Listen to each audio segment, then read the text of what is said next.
Et on dit anxiété de séparation, mais c'est pas l'anxiété de séparation. Ah, c'est ça. On va parler de ça, justement. Ouais. Bon, c'est quoi l'anxiété de séparation, là, vraiment? On va commencer par ça, Ouais, puis on va on le sait développer. pas. On le sait pas? Mais on le sait pas tant.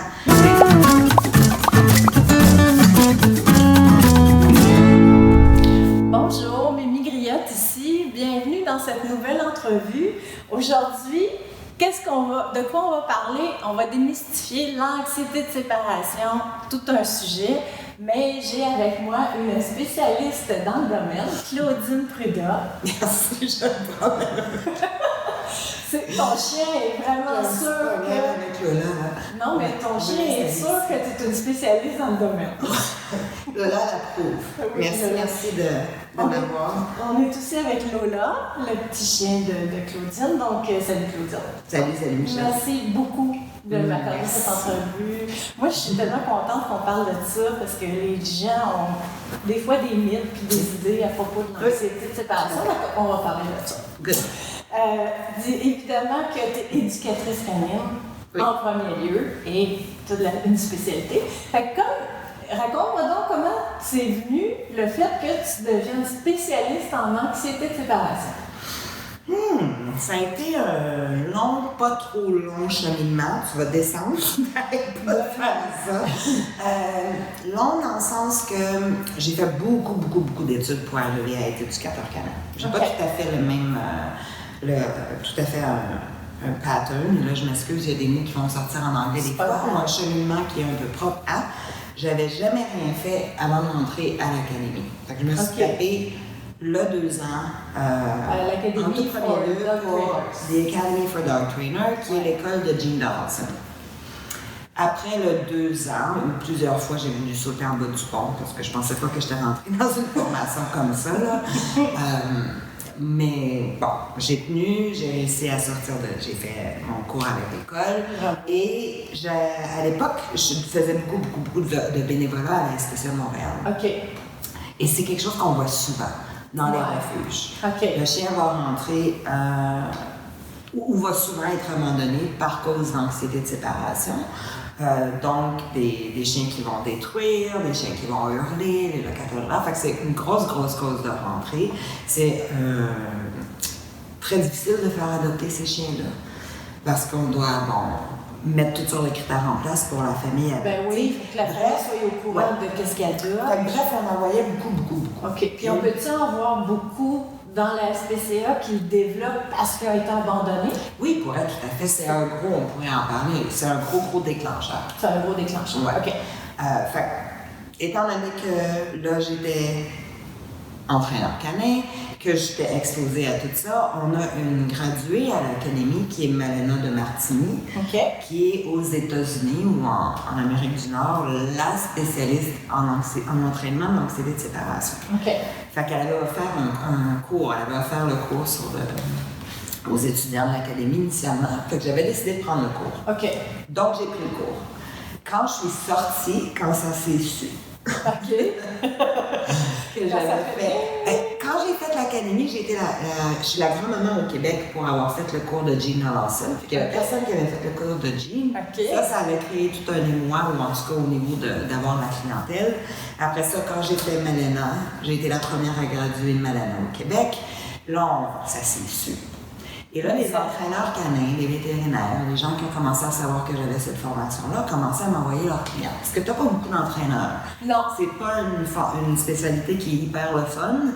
Ça demande énormément, ça demande beaucoup de travail, ça demande du travail émotivement. Pour nous, à titre d'entraîneur, on doit toujours coacher le client et tout ça, au niveau de rester sain d'esprit.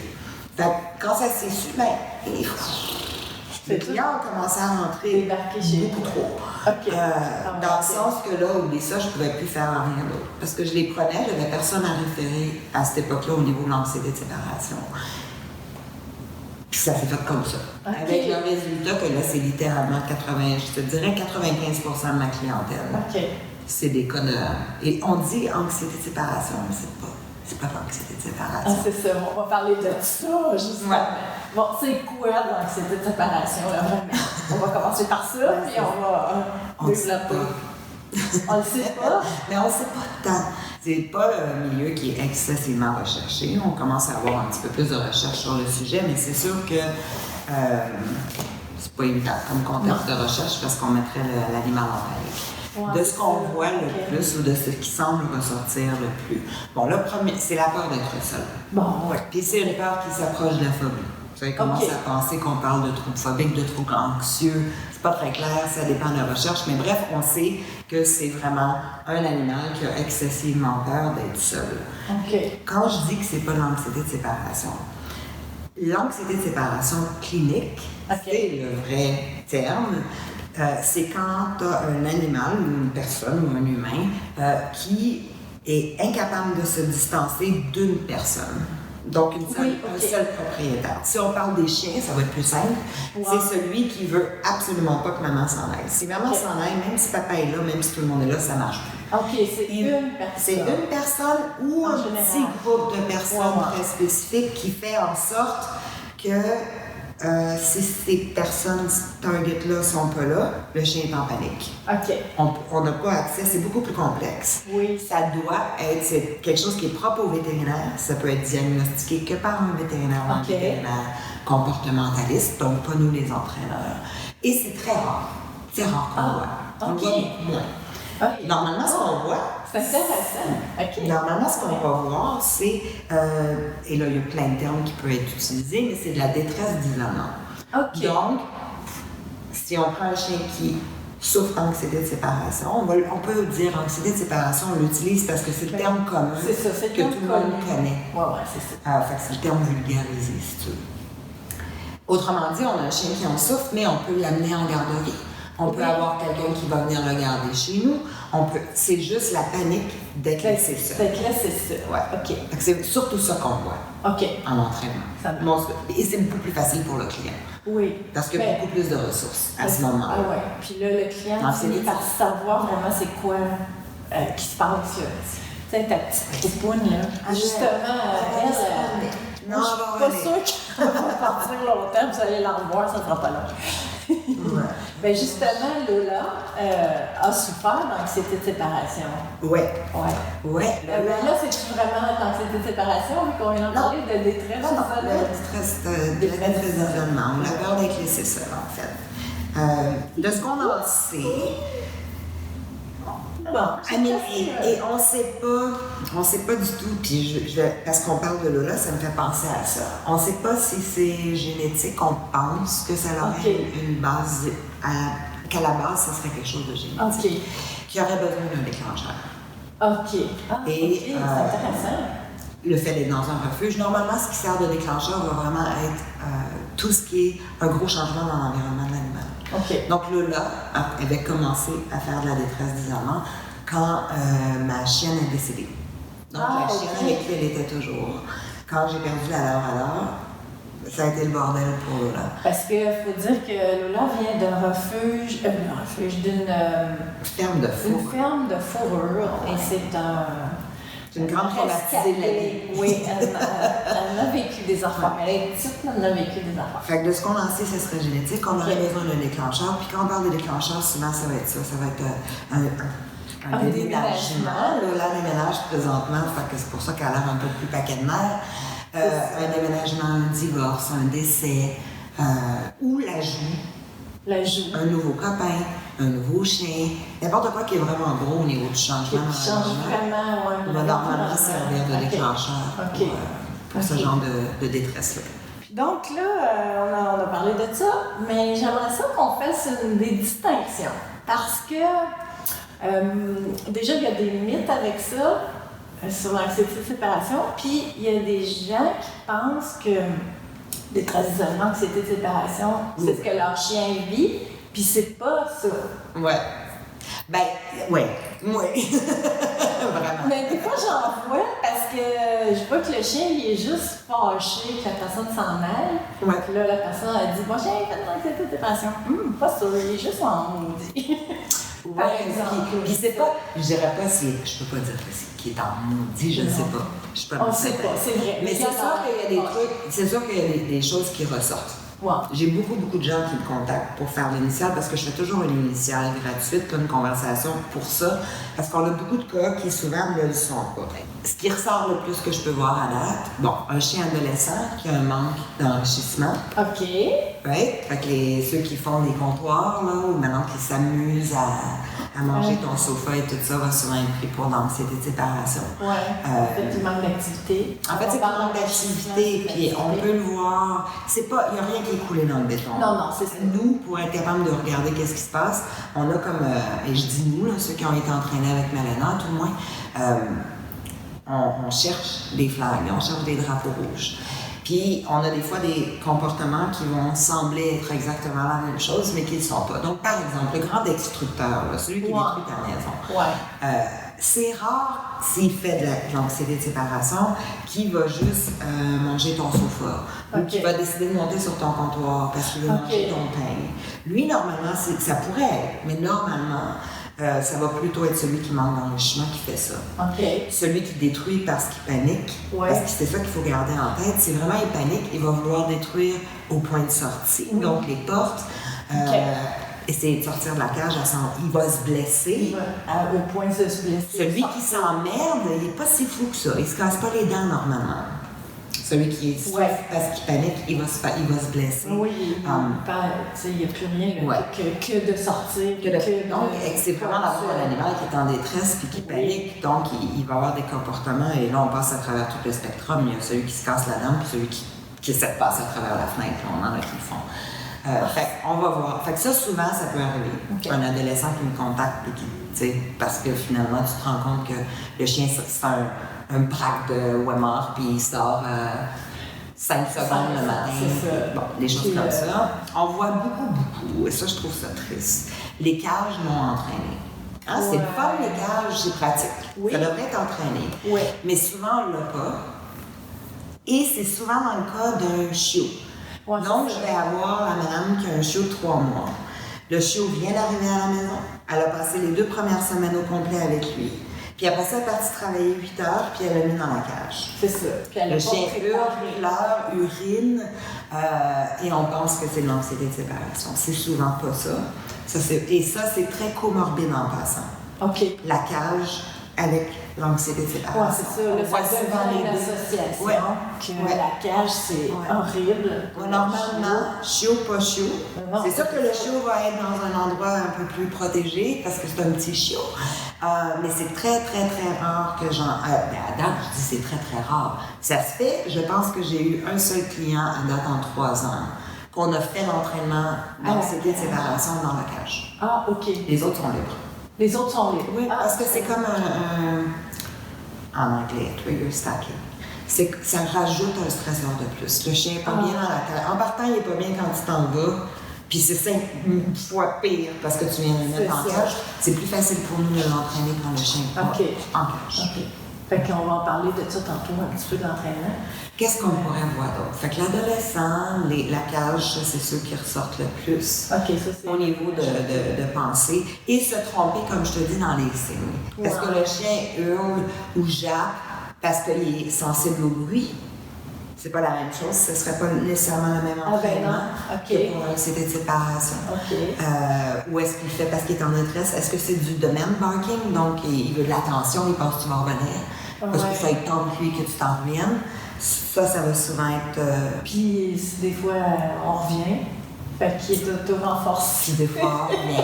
Fait que s'il n'est pas en panique, il va l'apprendre. Ça fonctionne bien. Mais c'est une distinction à faire par contre. Parce que s'il est en panique, tu dois revenir. Oui. Il ne pourra pas l'apprendre. C'est pas vrai qu'il va apprendre que... Non, en panique, tu n'es pas capable d'apprendre rien. Les humains, les chiens. Ça fera partie des mythes là, qu'on pourrait reparler. Faire attention à ce qu'on fait. En gros, c'est pas mal les deux, je te dirais, qui ressortent le plus. Fait que quand les gens te contactent, la première affaire qui se passe, c'est que tu as un entretien avec eux au téléphone gratuitement pour faire la distinction. Je le fais par Zoom. Parfait. En vidéoconférence. Oui, parce que je suis très, très expressive et j'aime bien avoir les gens face à moi quand je leur parle. Normalement, on a un questionnaire qui est rempli pour que moi, il y a beaucoup de choses que je suis capable de tasser de par le questionnaire. Puis après ça, on va se rencontrer après une demi-heure.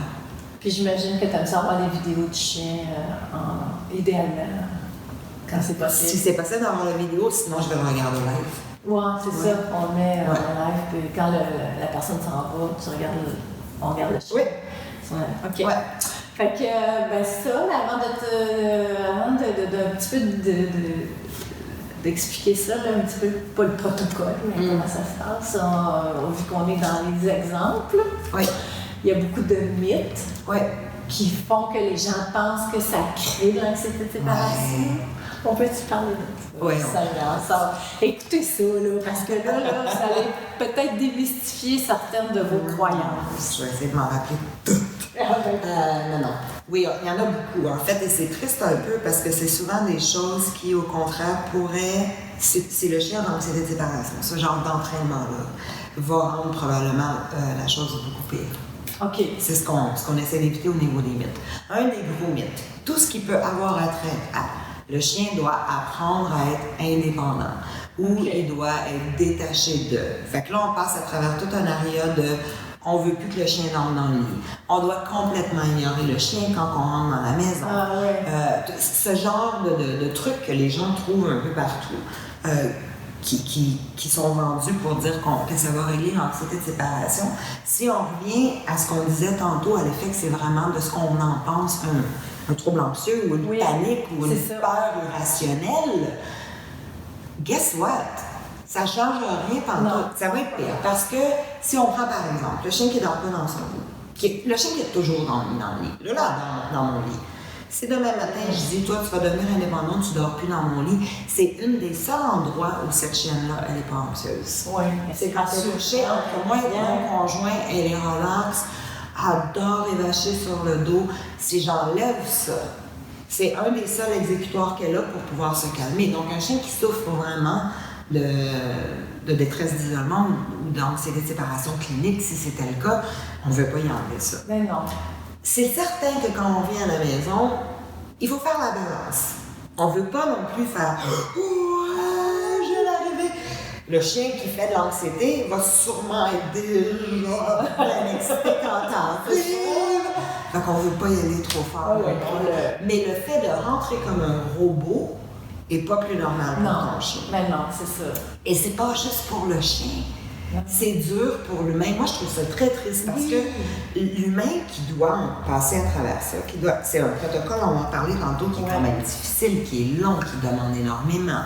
Si en plus, je lui dis, t'as plus le droit de coller ton chien, faut que tu sois net, frais, sec, parce qu'il n'y a plus rien, c'est pas normal pour eux non plus. C'est très très lourd, autrement dit. C'est des choses qu'on peut tasser. Tout ce qui est Thundershirt et compagnie, pas tant, en tout cas moi, mon billet, vraiment pas.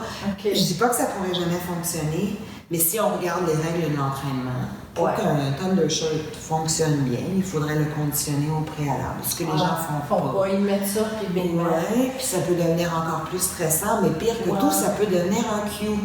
Que tu t'en vas. Il faut faire attention. C'est ça. Parce que là, tu mets le Thundershirt, puis le chien se met shaker comme une folle, parce qu'il sait très bien que quand tu mets le Thundershirt, tu t'en vas. Pour moi, un Thundershirt, je fais une petite parenthèse, c'est une espèce de gilet qu'on met qui serre le chien. Ils disent que c'est supposé de faire l'effet d'un câlin.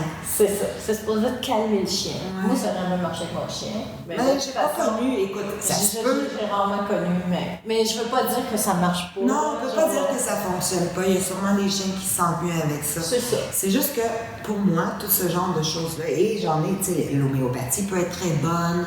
Il faut juste faire attention.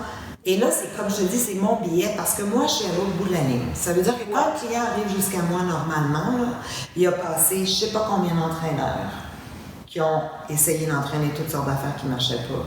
Ils ont dépensé une fortune.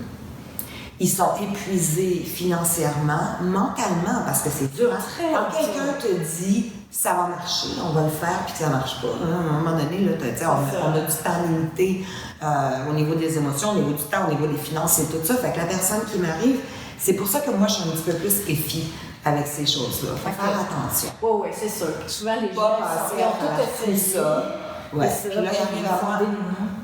puis j'ai le malheur de le ramasser, comment on va faire ça, qui est quand même déjà beaucoup d'efforts, beaucoup de sous, beaucoup de travail et tout. L'investissement dans tous les domaines, mais ça marche. Mais ça fonctionne. C'est ça. Dans plusieurs cas. De ce protocole-là, à date, on parle d'à peu près 75%. Résolution à peu près à 6-8 heures. OK. Fait que raconte-moi donc ça un petit peu comment ça se passe. Le protocole. Je ne vais pas toucher le protocole en détail, mais je suis sûre que c'est un mystère pour les gens, un protocole de désensibilisation contre seulement au... Oui, en fait, bon, là, on a différentes méthodes sur le...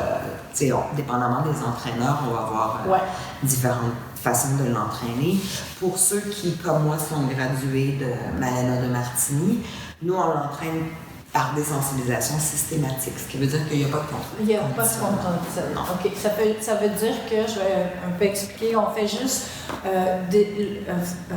faire un travail pour que le chien soit pas en panique. Quand elle parle panique, elle est en train de rentrer dans la bouche. C'est stressant les entrevues, Lou? Oh, c'est stressant les entrevues. OK, c'est correct. Couche. Mais je fais une petite parenthèse. C'est la première journée que Lola, qui est une petite chienne anxieuse, arrive dans son nouvel appartement. Alors, elle a vraiment besoin d'être rassurée. Alors, je me dis, c'est pas grave de la rassurer comme ça. C'est ça. Vous rassurez nos chiens. OK, pas couche. Mais en fait, je peux l'expliquer la désensibilisation, ça fait. Tu vas être mieux placé que moi. Je sais ce que c'est. Ça, c'est sûr, il faut que tu coupes ce bout-là, débalance bien raide. Va voir Michel. Bon, va gratter Michel un peu. En fait, c'est que pour beaucoup d'entraîneurs et pour les gens qui entraînent leurs chiens, c'est plus naturel, je pense, ou c'est quelque chose qui est plus connu de faire la désensibilisation avec le contre-conditionnement. Ce qui veut dire que désensibilisation, par définition, veut dire que tu travailles un comportement qui fait peur ou quelque chose qui fait peur au chien sous son seuil de tolérance, donc complètement.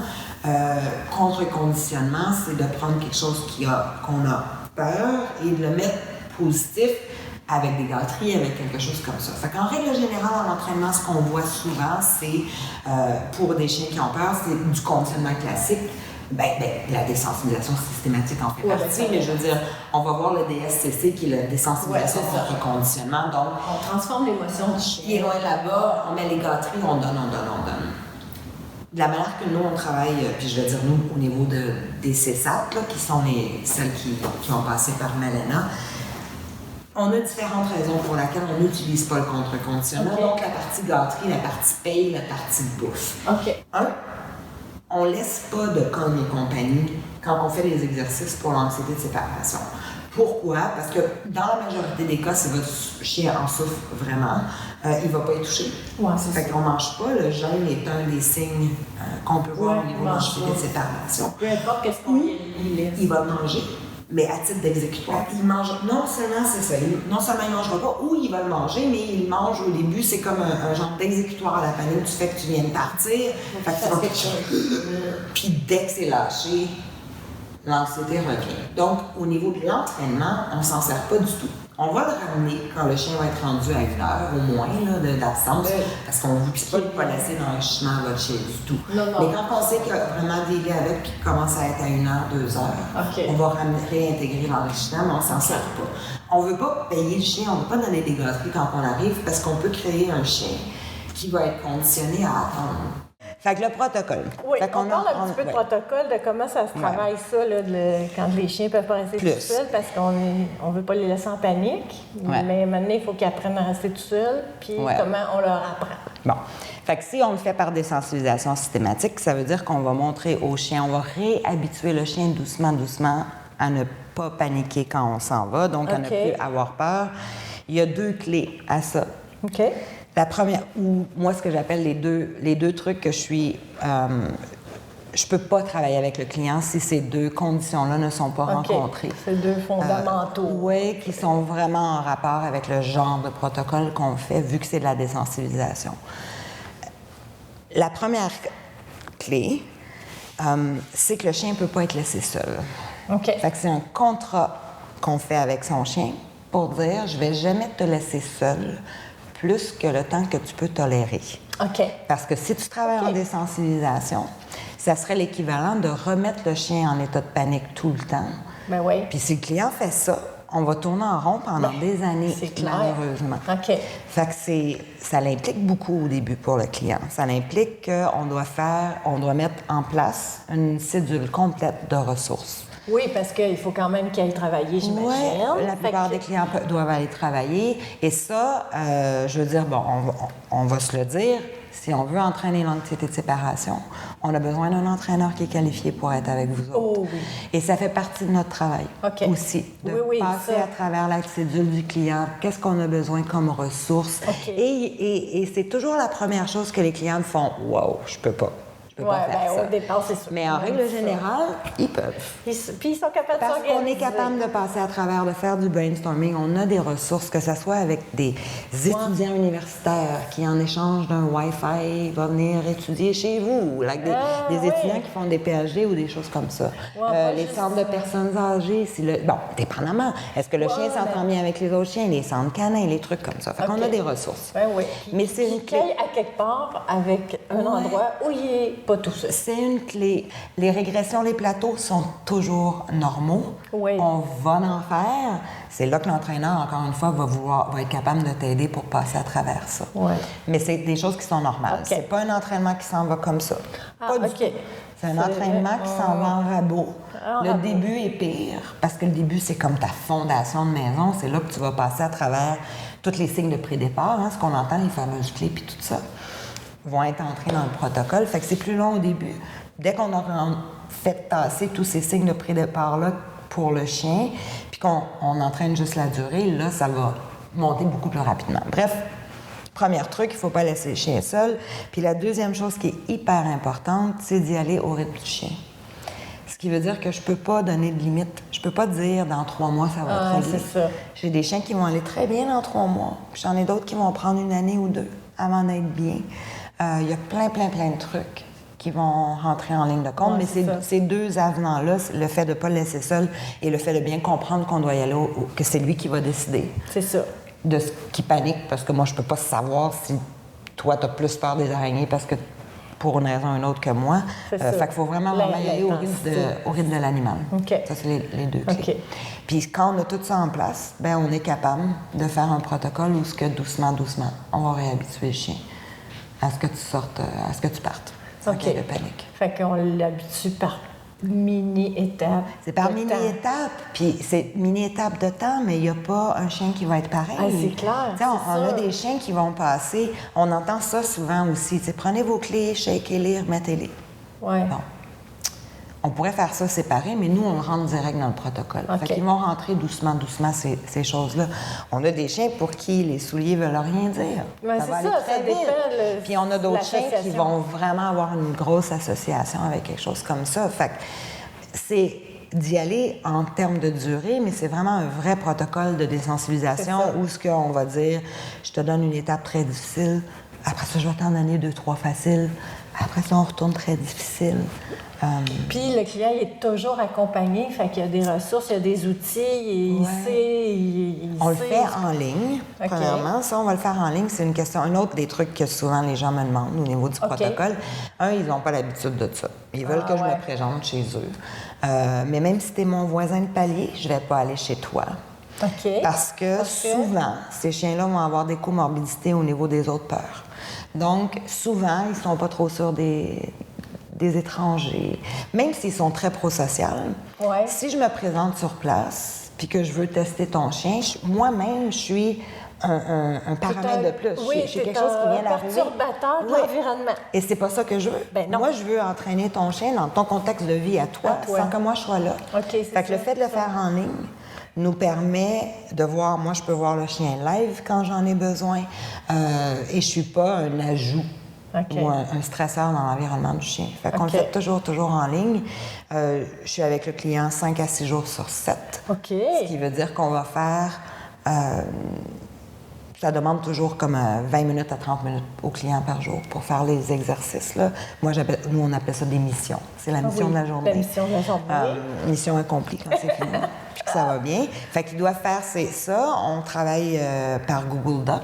Moi, j'utilise Google Documents. Fait que comme ça, je peux leur mettre tous les plans. Ils peuvent me mettre toutes les notes. Je peux aller lire ça puis créer ma cédule pour le lendemain. C'est une bonne façon de travailler. On fait ça 5 jours sur 7, 2 jours de congé, préférablement, qui sont importants autant pour lui, pour conditionner cette affaire-là au niveau de l'apprentissage. On le sait, il ne faut pas que ça soit bourré à tout point. C'est important pour le client. Tout le monde humain, se repose un peu. Que le client se repose. Puis une fois par semaine, on se revoit live. OK. Ce qui veut dire qu'on va regarder comment ça a été la semaine, qu'est-ce qu'on doit ajuster. Puis si j'ai besoin, je peux réévaluer le chien. Fait qu'avec toutes ces missions, ces protocoles, finalement, le chien, à son rythme, il apprend à rester seul de plus en plus longtemps. Oui, c'est ça, en fait. exactement. Mais c'est tellement intéressant, Claudine, parce que, dans le fond, on ne sait pas comment ça marche. Les gens ne savent pas comment ça se travaille, puis ça leur paraît toujours une montagne impossible à gravir. Oui. C'est pas une montagne impossible à gravir. Je pense que ça serait une montagne impossible à gravir si on est toute seule. Parce que, bien, toute seule, parlant surtout sans entraîneur. Puis je suis tannante avec ça, mais je reviens pareil parce que le protocole de désensibilisation, tu dois savoir comment tu le fais. C'est ça. On a toutes sortes, on pourrait en avoir pour 3 heures, on a toutes sortes de petits paramètres que nous, on sait comment regarder, comment construire l'émission, quand est-ce pousser le chien, quand est-ce pas pousser le chien, parce qu'un autre idée mal conçue des gens, c'est de penser que pour être capable de pousser un petit peu plus, quand je dis pousser avancé, il faut que le chien soit half-dead sur son coussin. Mais non. Parce que si moi je travaille pendant 6 heures, ça serait un peu ridicule de penser que Lola va être comme ça pendant 6 heures de temps. Non. Fait que pour moi, c'est pas un critère. J'ai pas besoin qu'il soit couché sur son coussin. J'ai besoin de pas voir aucun des signes de stress et des signes de panique. Et ça, il faut les connaître. C'est pas la job de monsieur, madame, tout le monde, nécessairement de savoir. Il y en a qui sont évidents. Ben oui. Right? Si le chien il bave comme un débile ou il fait pipi partout, il shake et tout ça, on le voit. Mais des fois, c'est des petites subtilités qui vont faire en sorte qu'on va régresser si on pousse. Il faut connaître toutes ces choses-là. Mais si on lève les absences, donc on suspend les absences, on a un entraîneur qui est qualifié avec nous pour pouvoir nous aider, puis on met tout ça en place, oui, ça se travaille tout à fait. Là. Ça se travaille graduellement. C'est pas un protocole qui dure une semaine ou 2. Non, c'est ça. C'est un protocole qui est à long terme. Mais souvent, ce qui se passe quand il m'engage, ce que je vais faire avec le client, c'est que idéalement, ils veulent avoir l'entraîneur au début. Tu sais, tantôt, quand je parlais de la fondation, c'est le plus complexe. C'est là que tu as le plus de régression, le plus de plateau, le plus de calcul. C'est quasiment une danse mathématique, cette affaire-là. Puis, quand mes clients vont avoir fait quelques mois avec moi, souvent, ce qui va se passer, c'est que, premièrement, moi, quand j'entraîne ton chien, je t'entraîne toi. Bien, c'est clair. Parce que si c'est pour être long, j'ai besoin que tu sois capable de faire ça toute seule. Fait qu'ils vont faire les premiers mois ensemble.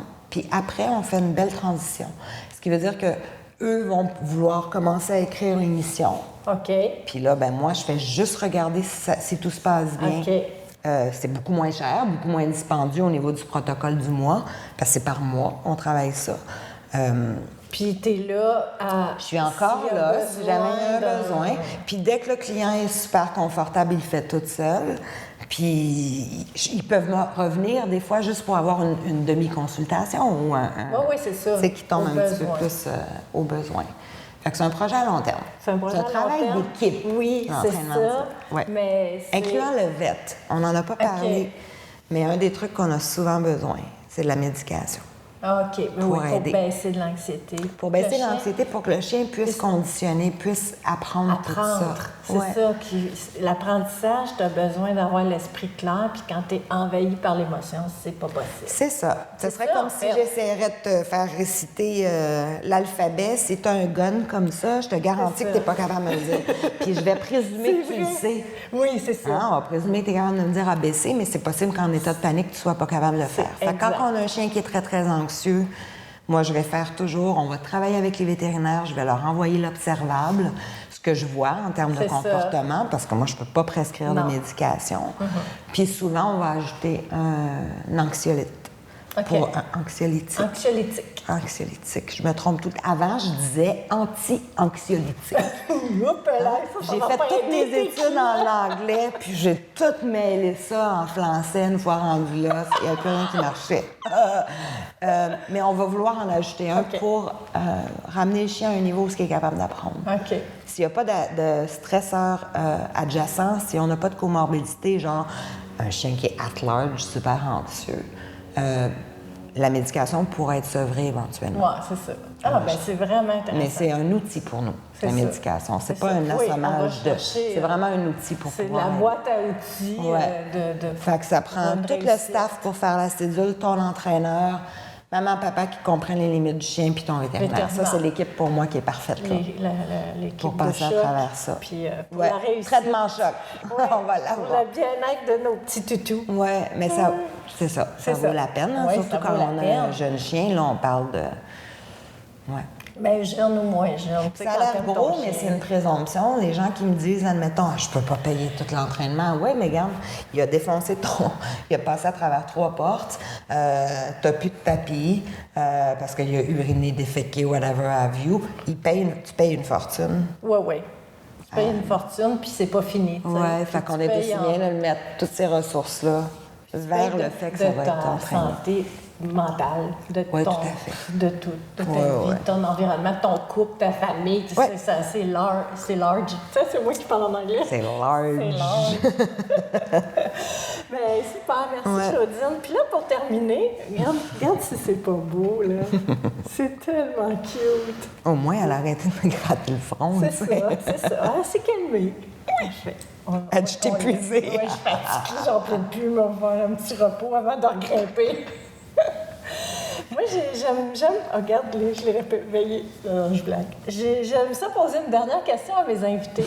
Donc, beaucoup de mes spectateurs la connaissent.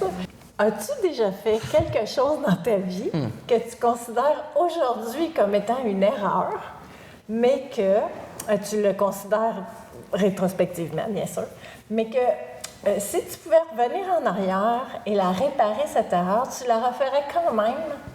Tu la referais quand même. Soit parce que ça t'a apporté quelque chose ou whatever. Mais... Est-ce qu'il faut que je la considère encore une erreur? Non. À l'époque, je pensais que c'était une erreur.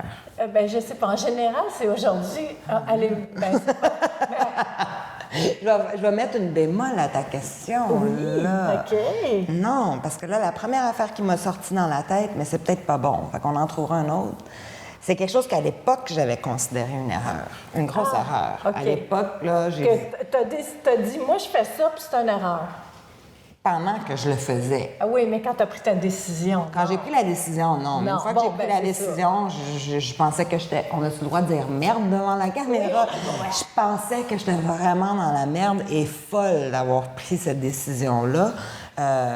Mais aujourd'hui, en rétrospect, bien évidemment, je la referais 25 fois. Ben non, mais c'est bon, ça puis je vais rester dans le contexte des chiens, en fait. C'est que à l'époque, quand j'ai... Bon, tu sais, quand je disais, j'avais aucun background. Ouais. Moi, je travaille à temps plein. Je suis parajuriste, j'ai un travail. J'ai des enfants, j'ai des petits-enfants. T'as une vie. J'avais beaucoup de trucs et je cherchais un cours sur l'éducation canine. OK. Parce qu'à l'époque, j'étais très 40 heures semaine à la SPCA de Montréal et je voulais absolument... savoir de quoi je parlais. OK. Parce que souvent, j'avais l'impression, tu sais, à l'époque, quand j'étais Caesar Milan et compagnie, là, comme, tu sais... Comme ben du monde. À l'époque, des trucs que je n'étais pas capable de mettre mon doigt dessus. Bref, je me cherche un cours d'éducation canine et j'en trouve pas, ou à tout le moins pas des trucs que je trouvais satisfaisants. Okay. Parce que je trouvais que les cours étaient courts à Montréal. Ouais. C'était comme 5-6. C'est des petites formations. Oui, c'est des pas petites formations. Puis je voulais vraiment un truc. Bref, quelqu'un de la SPCA à l'époque m'avait suggéré des Academy for Dog Trainers. Oui. Je trouve ça tellement beau quand tu dis ça en anglais. Moi, ça ne marche pas pareil. Je ne sais pas ce serait quoi en français. Bref. Fait que là, moi, merveilleux, je regarde le syllabus, je suis toute excitée, ça dure 2 ans, ça a l'air génial. La madame est bonne en anglais, qu'elle pense. OK. Elle est capable de lire des petits romans harlequins en anglais, puis elle est capable de parler en anglais, tout va bien. Et j'embarque dans le cours. OK. Oh my God! Et j'ai pas tout réalisé quel genre de cours que je venais de m'embarquer dedans. OK. C'est un programme qui est hyper long. Premièrement, 2 ans.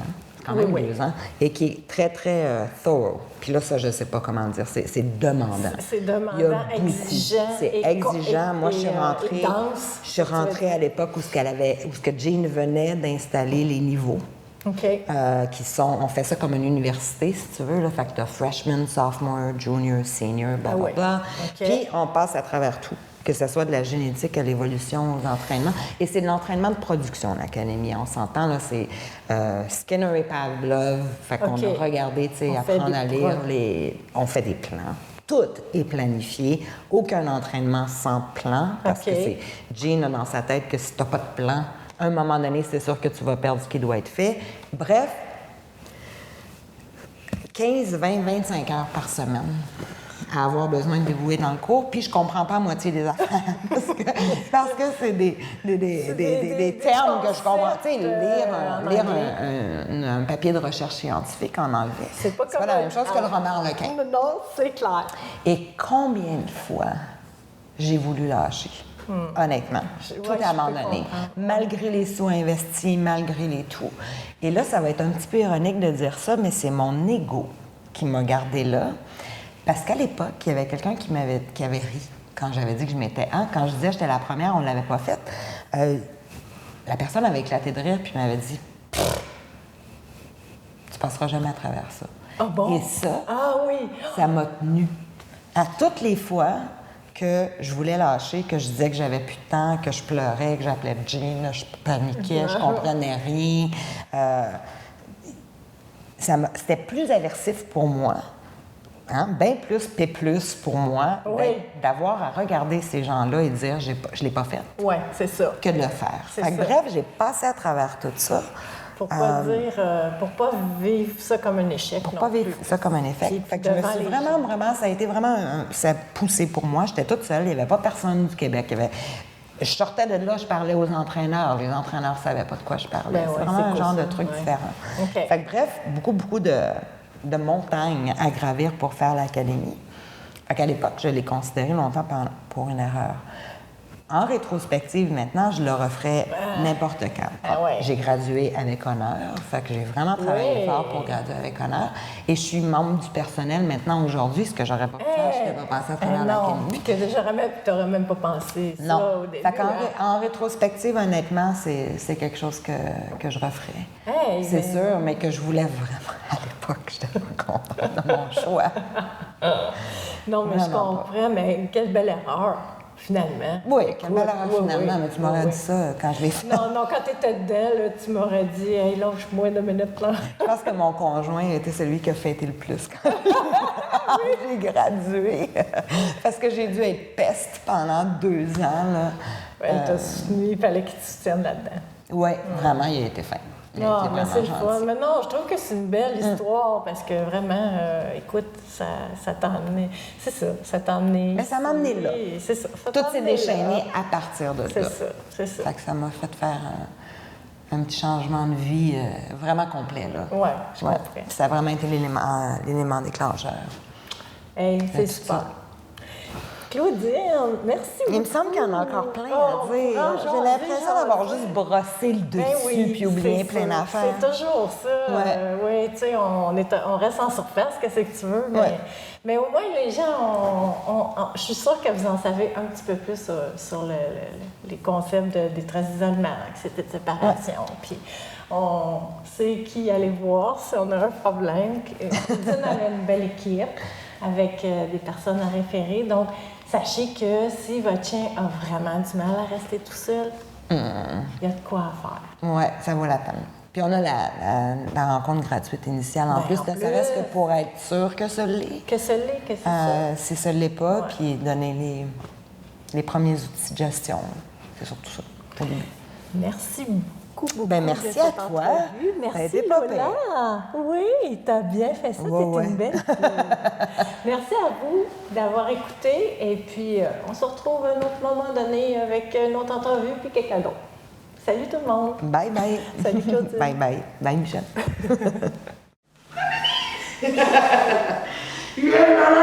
T'as bien fait ça. ça, vous avez bien fait ça. Yeah, là! Oui!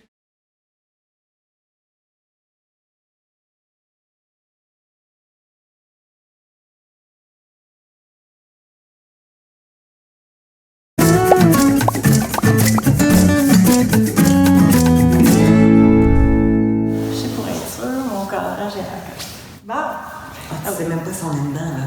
Oui, je suis sûre que toi, t'es dedans. Mais moi, je sais pas, je t'ai pas dedans. On ne verra pas. C'est pas grave, moi, c'est toi mon invité. Comment bien? OK, je vais juste faire ça. Non? Je suis pas habituée qu'un chien comme ça, excuse-moi. Elle dit je t'aimais, là, je t'aime plus. Non, ça va. Je prends mon temps. Parce que souvent, je vais trop vite. Faut que je là, il est pas capable. Encore. On n'a pas encore commencé qu'on rit, tu sais.